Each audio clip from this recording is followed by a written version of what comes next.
I don't know about you, but I feel like we're living in a parallel universe on a rudderless ship with no captain right now.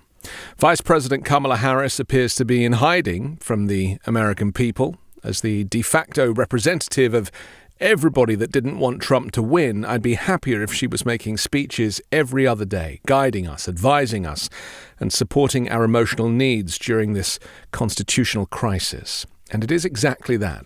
In some strange turn of events, President Biden today ushered Donald Trump into the White House and sat with him in the Oval Office like he's a regular, moderate candidate rather than the threat to democracy that he has proven he is. The two men seated by a roaring fire shook hands. Biden spoke first, calling for a smooth transition and telling Trump he will do everything he can to make sure you're accommodated. Trump followed by thanking Biden and saying, "Politics is tough, and it's, in many cases, not a very nice world, but it's a nice world today. And I appreciate it very much. A transition that's so smooth, it'll be as smooth as it can get, and I very much appreciate that, Joe." None of that makes any sense, by the way. The incoming president cannot speak English. Now, as a pro-democracy advocate myself, I understand the logic of taking the moral high ground and respecting the result of the election and following the traditions of the handover. But Donald Trump hasn't and doesn't respect those rules or protocols. He rejected the peaceful transfer of power in 2020. He tried to overturn the election results by staging a failed coup. And to all intents and purposes, that coup is ongoing. Honestly, I'm skeptical of Donald Trump's win. Skeptical because he cheats at everything. And I think we've been too quick to blame Harris for being black or for being female or too slow to do interviews or too supportive of women's rights or trans rights or just human rights, for goodness sake. I don't believe that any of those things put people off to such an extent that Trump would win in an effective landslide and win the popular vote, which Republicans never win because the American people hate what they stand for. And so you're telling me that after the insurrection and being convicted as a felon, a sexual abuser, an aggressor, a self-confessed dictator, that more people want to vote for Donald Trump this time around? Give me a break. With our little secret, we're going to do really well with the House, right? Our little secret is having a big impact. He and I have a secret. We'll tell you what it is when the race is over.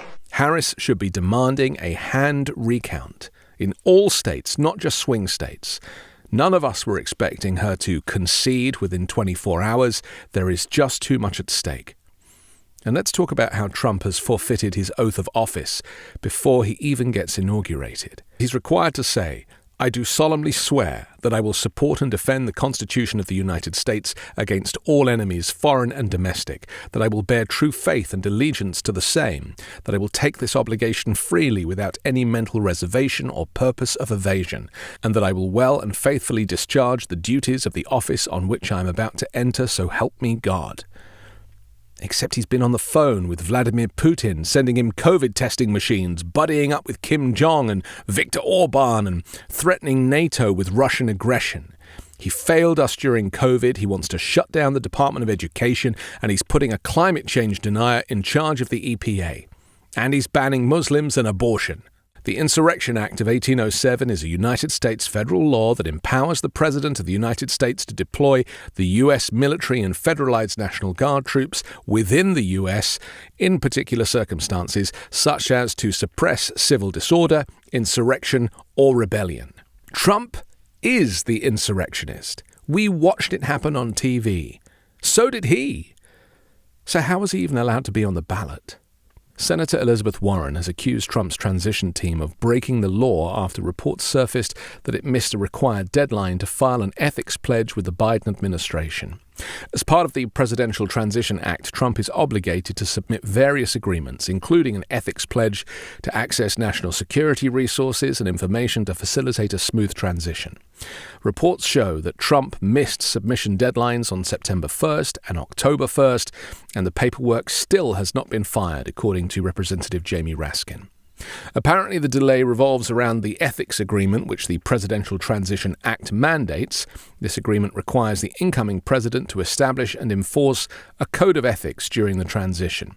Elizabeth Warren said incoming presidents are required to prevent conflicts of interest and sign an ethics agreement. This is what illegal corruption looks like. The New York Times reported that Trump's team has privately drafted an ethics code of their own and conflict of interest guidelines for staff, but has not clarified how Trump, a billionaire with vast business interests, will address potential conflicts of interest for himself as required by law. The delays are reportedly impacting Trump's ability to receive critical briefings from federal agencies. You can't simply waltz into the Department of Defense, the CIA, or any federal agency without an agreement on terms of engagement. Access to this information is vital for the incoming administration to understand national security threats.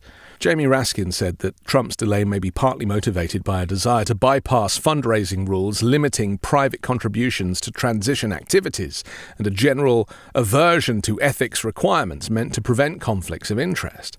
During his first term, you may remember that Donald Trump pretended he had divested from his global business empire and the Trump organization and wheeled on a cart full of papers saying that these are all the papers that I am divesting my interests in, except he never did. And this time he has a publicly trading company that you or anyone seeking to curry favor with Trump can buy shares in. Trump's transition team, which is led by Cantor Fitzgerald CEO Howard Lutnick and Trump's former head of Small Business Administration Linda McMahon, said in October that they expected to sign those ethics agreements but still have yet to do so. Lutnick said last week that the contracts are a low-grade issue. To me, that suggests that they won't bother with them, in the same way that they aren't bothered with expertise in their cabinet appointments either, choosing a clown show of extremists and power-hungry white supremacists to run the country. And don't get me started on Elon Musk, buying votes in swing states with million-dollar prizes, and then a MAGA judge telling us that that was completely legal. At least his $200 billion investment got him a place in the administration. Musk just bought himself the vice presidency. Trump is a despot, an autocrat who looks up to dictators both present and of history. He's about to take away half the country's rights, starting with immigrants, including the Deferred Action for Childhood Arrivals families, or DACA, and anyone else he doesn't like the look of. Women, minorities, trans people, anybody that doesn't look like him will suffer.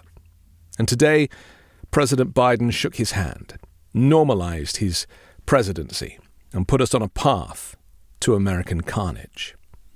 Somebody needs to stand up in the United States right now, and all I'm hearing is crickets. I'm Anthony Davis. You can find me on the 5 Minute News YouTube channel and podcast, on Wednesdays co-hosting Uncovered, and on Sunday on The Weekend Show with Midas Touch.